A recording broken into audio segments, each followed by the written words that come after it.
Hello, habari ni wako mpendwa Mr. Baisam. Hii ni Crypto NN Pro ambayo ipo kwa ajili ya kukuhabarisha na kukufunza fursa mbalimbali za kutengeneza kipato kwa njia ya kidijitali ama kwa njia online. Kwa hiyo simu yako tu ya mkononi kwa sasa hivi inaweza ikawa ajira kubwa sana kwa upande wako.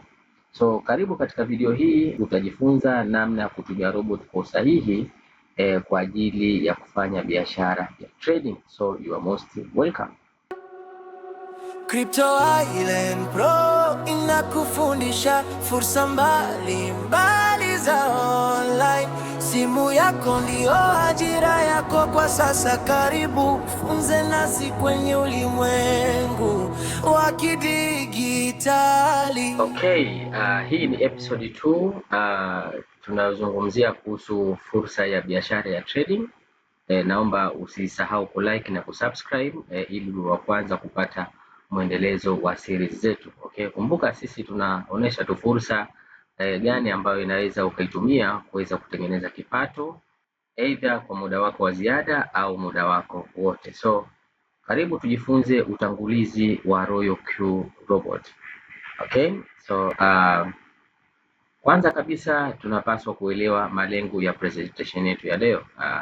Presentation yetu ya leo itatufunza kuelewa nafahamu kwamba kuna wengi sana wanatumia hii system ya Royal Q Robot, lakini kwa namna moja ama nyingine hawajui namna ya kuitumia, na ndio maana hawakuwa wanapata kipato cha kujitosheleza. Kwa hiyo lazima uelewe kwanza, before kuanza biashara yote ile ya online, inabidi uelewe kwanza hiyo ni biashara ya aina gani. Kwa hiyo tutaangalia Royal Q ni nini, lakini pia historia yake kwa ufupi, kukufanya utambue muundo wa Royal Q au miundo jinsi ilivyotengenezwa. Kuna trading tools, na part ya pili inaitwa affiliate compensation system. Okay, lakini pia malengo mengine ya presentation yetu ni kwamba itakuwezesha kuweza kujua faida za Royal Q. Kwa nini utumie Royal Q au kwa nini watu wengine wanatumia. Na bila shaka nimeona watu wanatumia wanatengeneza faida kubwa sana, lakini wapo wengine ambao nimewaona wanatumia wanatengeneza faida ndogo sana. Sasa kuna nini kati yake ambacho kinatofautisha mambo haya mawili huwa yanatokea? Pia itakuwezesha kuweza kujua hasara za Royal Q Robot. Hakuna kitu ambacho chenye faida tu basi kinachokosa upande wa hasara. Lakini pia utaweza kuelewa wajibu wa mtumiaji. Okay, so hayo ni malengo yetu ya presentation yetu ya leo. So let us go. Yes. Royal Q ni nini? Royal Q ni application software. Kumbuka watu wengi wanahisi Royal Q ni kama robot lenye mavyuma. Hapana. Hii ni software tu au ni kama application inayotumika kwa ajili ya kufanya trading za crypto automatic, crypto trading bot. Tukumbuke kwamba hizi trading unaweza ukafanya mwenyewe au ukazifanya kupitia hizi AI system. Tukumbuke kwamba ulimwengu wa sasa hivi umekuwa mkubwa sana katika mambo ya artificial intelligence. Kwa hiyo kutakuwa kuna ugumu kidogo kama ukifanya trading mwenyewe na ukifanya trading kwa kutumia AI. Mambo mengi sana yanarahisika kupitia hizi AI system, lakini pia hutumika kufanya manunuzi na mauzaji ya crypto kiautomatic. Okay, kwa kama tunavyofahamu biashara ya nature trading ni kwamba tunanunua soko likishuka na tunauza soko likipanda. Okay, kwa hiyo yeye atakuwa na mfumo wa kufanya automatic kwa jinsi namna ambavyo utakavyomseti, atanunua soko likishuka na atauza soko likipanda kwa mujibu ambavyo unavyomseti wewe mwenye binafsi. Kwa hiyo hii inafanya kazi kwa kuunganishwa na crypto exchange kupitia API. Okay, sasa API ni nini? API ni application programming interface. Hii ipo kama daraja ambalo linawezesha program moja kuwasiliana na program nyingine. Okay, kwa hiyo kumbuka program ya Royal Q ama software inatumia hii application programming interface kwa ajili ya kuunganisha application yenyewe pamoja na application ya kutrading. Okay, Royal Q ni tools ya kiteknolojia. Kumbuka hii sio benki wala sio broker. Okay, kwa sababu haihifadhi fedha yako yote. Hii ni application tu ambayo ipo kwa ajili, ni kama tools au ni kama remote. Okay, una TV yako nyumbani. Sasa kuna baadhi ya button huwa hazipo kwenye TV, kwa hiyo zitakuwa kwenye remote. Alright? Yes. Kwa hiyo kwenye remote unakuta kuna mambo mengi sana.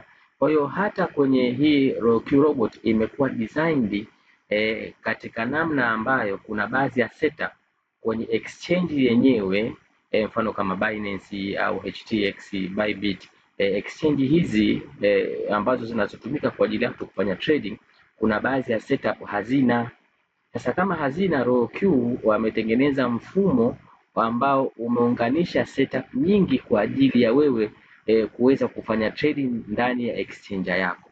Okay, kwa ni tools ya kiteknolojia ambayo ipo kwa ajili ya kuwasaidia watu kupata setup nyingine ambazo zitakazotumika au zinazoleta urahisi wa watu kuweza kutrade ambazo kwenye exchange yenyewe kawaida hakuna kabisa.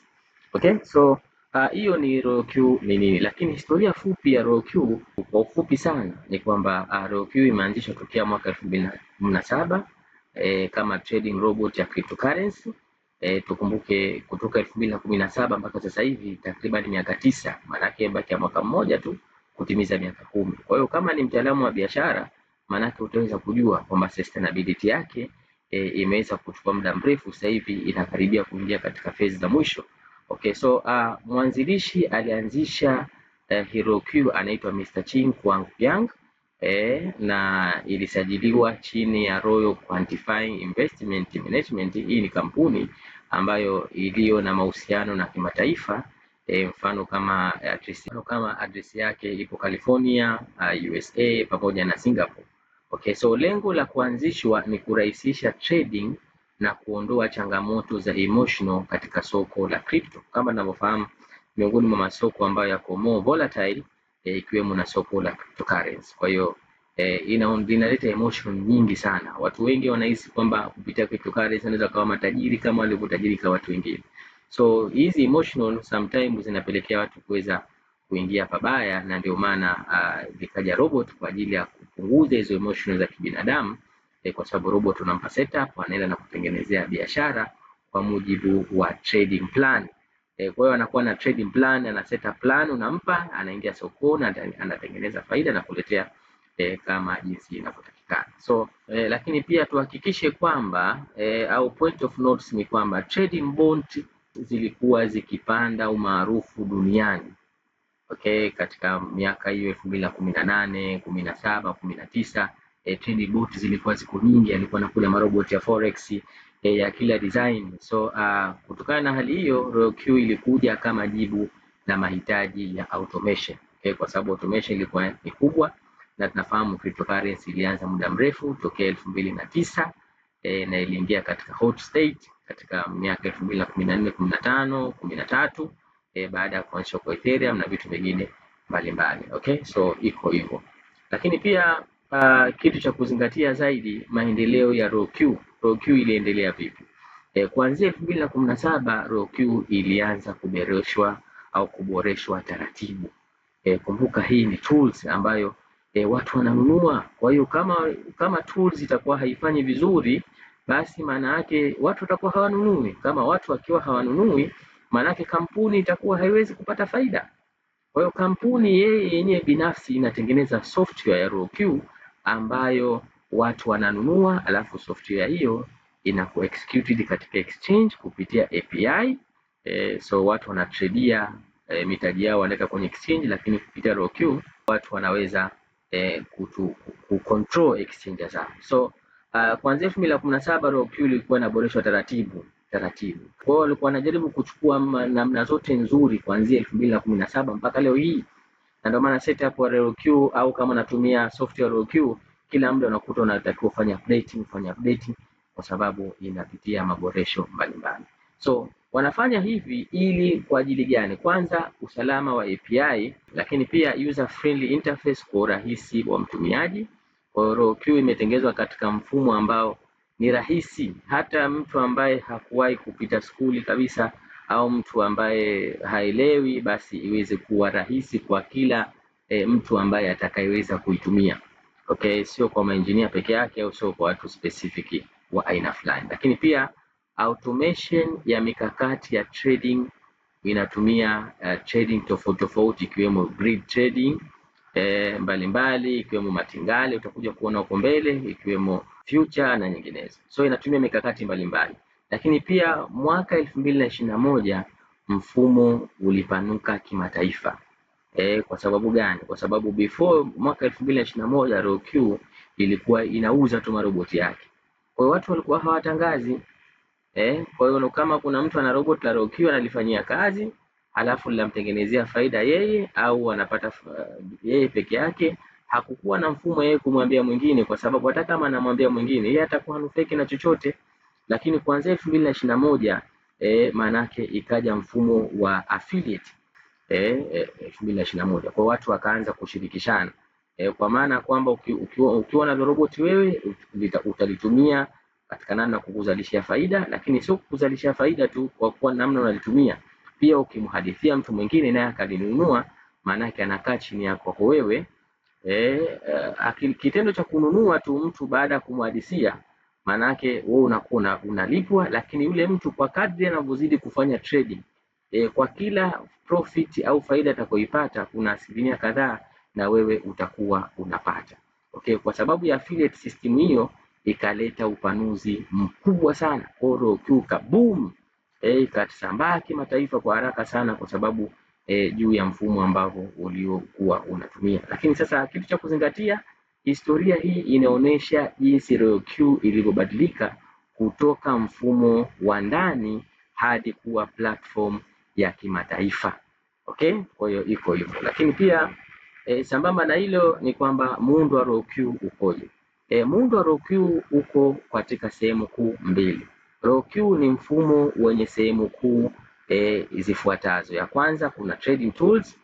Kumbuka trading tools ni kama remote ambayo ina button tele, kuna kufanya hivi, kuna kufanya vile, kuna kufanya vile. Kwa hiyo hii ni trading tools au trading box.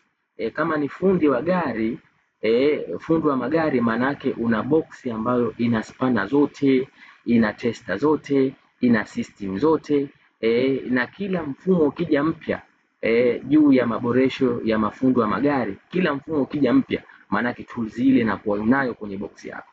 Kwa hiyo ni box ambayo ile utimia, ikitoka tools mpya duniani manake automatic kwenye tools box yako inaingia, kwa sababu ya kuboresha, na huo mfumo unatakikana uwe kama ambavyo ulivyokuwa. Kwa hiyo huo ni muundo wa kwanza, kwamba ni trading tools kwa ajili ya kufanya trading automatic.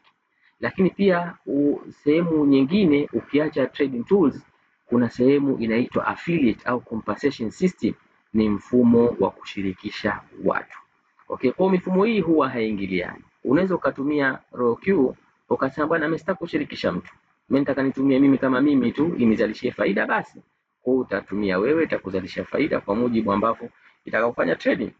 Lakini mwingine anasema mimi nina uwezo wa kuambia watu wengine. Kama unaweza kuambia watu wengine kupitia wanunue marobot na wao, basi kampuni haikuachi mkono, itakulipa kwa kadri kazi unayoifanya na itakulipa kipato kizuri.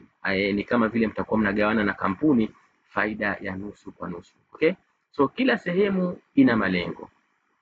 Katika sehemu hizi kuu mbili, kila sehemu ina malengo yake, ina faida zake na ina hatari zake. Okay, so baada ya kuelewa kwamba RoQ ina sehemu kuu mbili, so katika video inayofuata tutakuja kuangalia sehemu ya kwanza kabisa inaitwa trading tools.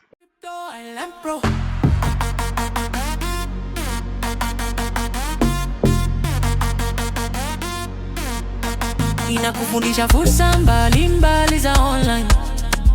Simu yako ndio ajira yako kwa sasa, karibu funze nasi kwenye ulimwengu wa kidijitali.